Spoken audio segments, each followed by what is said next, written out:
Share company का काफ़ी दिनों से बंद था, उसका कारोबार बंद था और बार बार उसकी अलग अलग चीज़ें निकल कर आई थी, इस दिन होगा उस दिन होगा, इस तरीक़ों के साथ हमें देखने को चीज़ें मिली थी। उस वक्त की न्यूज़ के साथ भी मैंने आपको ये बताया था कि जब तक कि इस कंपनी का जो शेयर है यानी BCG का भैया ट्रेडिंग स्टार्ट नहीं होती तब तक के इसके बारे में सोचना गलत है। क्योंकि अगर किसी कंपनी के बारे में हमें ज़्यादा जानना है तो उसका कारोबार भी तो होना चाहिए, और BCG के अंदर यही हुआ है।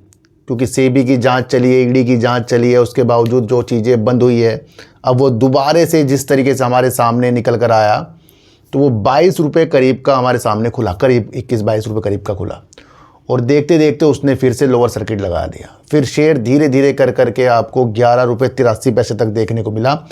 आज शेयर, जब इसकी ट्रेडिंग नहीं हो रही थी तब भी एक न्यूज़ निकल कर आ रही थी, उस न्यूज़ को समझना। उस न्यूज़ के अंदर बार बार ये एक चीज़ें हमें बताई जा रही थी कि 6.5 लाख छोटे रिटेलर जो हैं BCG के अंदर इन्वॉल्व हैं और उनका पैसा फंसा हुआ है।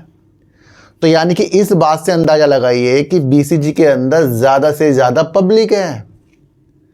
और महत्वपूर्ण चीज़ ये आपको देखनी है कि जल्दबाजी में इसके अंदर बहुत सुनहरे अवसर आपको देखने को बिल्कुल भी नहीं मिल सकते कि आपको सोचना है 50-60 में जाएगा। ये कल्पना करना बहुत गलत है, क्योंकि जिस हिसाब से इसके अंदर पब्लिक है भैया, उसके अंदर भी कुछ बेचेंगे कुछ और ख़रीदेंगे, उस स्थितियों के साथ ये चीज़ें होंगी, है ना।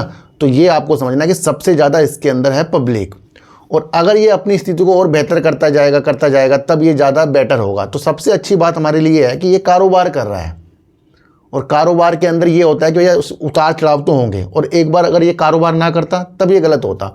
तो ज़्यादा इसके अंदर कुछ भी हमें और समझना बिल्कुल भी नहीं है। और इसके अंदर जिस तरीके से हम पहले 7 महीने 8 महीने जो हम शांत बैठे हैं, फिर से शांत बैठना पड़ेगा जिनके पास ये शेयर है, मैं आपको बता दूं। क्योंकि अभी इसके अंदर ना तो कोई न्यूज़ के सिलसिले आपको देखने को मिलेंगे, ना अलग अलग नीति। अब इसका Q1 जो है उस पर आपकी नज़र रखनी चाहिए, मैं आपको बता दूं। तो किसी भी चीज़ों के साथ आपको बड़ी उत्साह के साथ नहीं देखना है। थोड़ा सा अगर इसके बारे में और अगर हम समझें तो कंपनी का अगर हम मार्केट कैप देखें तो 3,253 करोड़ का देखने को मिल रहा है। हाई अगर हम देखें तो 22 रुपये करीब का, और लो अगर हम देखें तो 6 रुपये 65 पैसे करीब का है। और अगर हम मार्च 2024 की कंपनी की सेल देखें तो 705 करोड़ की सेल है, 37 करोड़ का कंपनी का प्रॉफिट है। और मार्च 2025 में कंपनी ने 987 करोड़ की सेल कर दी थी और 121 करोड़ का कंपनी ने प्रॉफिट कर दिया। तो कंपनी यहाँ पर अपनी सेल साल दर साल बढ़ाकर और साल दर साल प्रॉफिट भी बढ़ाकर दिखाया है। पर आपको जून का क्वार्टर भी बहुत ज़रूरी देखना है, क्योंकि इससे पहले जून 2024 में 1182 करोड़ की सेल थी। तो अब ये देखना है कि अब ये लिस्ट होने के बाद ये अपनी प्रतिक्रिया हमें रिजल्ट में कैसे दिखाता है। और अगर हम इसके रिजर्व की बात करें तो 8,286 करोड़ का रिजल्ट है, उधार कंपनी में 0 है। तो ये भी एक इसके अंदर पॉजिटिव संकेत है। यहाँ आपको समझना है कि प्रमोटर 18.38% है, एफआईज कंपनी के अंदर 8.01% है, डीआईज कंपनी के अंदर नहीं है, गवर्नमेंट कंपनी के अंदर नहीं है, और पब्लिक कितनी है 73.62%। तो मैंने आपको पहले कहा था कि इसके अंदर ज़्यादा से ज़्यादा पब्लिक है और वो इतनी जल्दी से अमीर होने वाली नहीं है। तो इसमें हमें धैर्यता की स्थितियाँ देखनी पड़ेगी। जब प्रमोटर बढ़ेंगे, एफआईज आएंगे और डीआईज बढ़ेंगे तब वो स्थिति अलग है ना। तो इसके अंदर कुछ बताने के लिए नहीं है कि हमें यहाँ खरीदना वहाँ बेचना, किसी के भी आपको चक्कर में बिल्कुल भी नहीं आना है।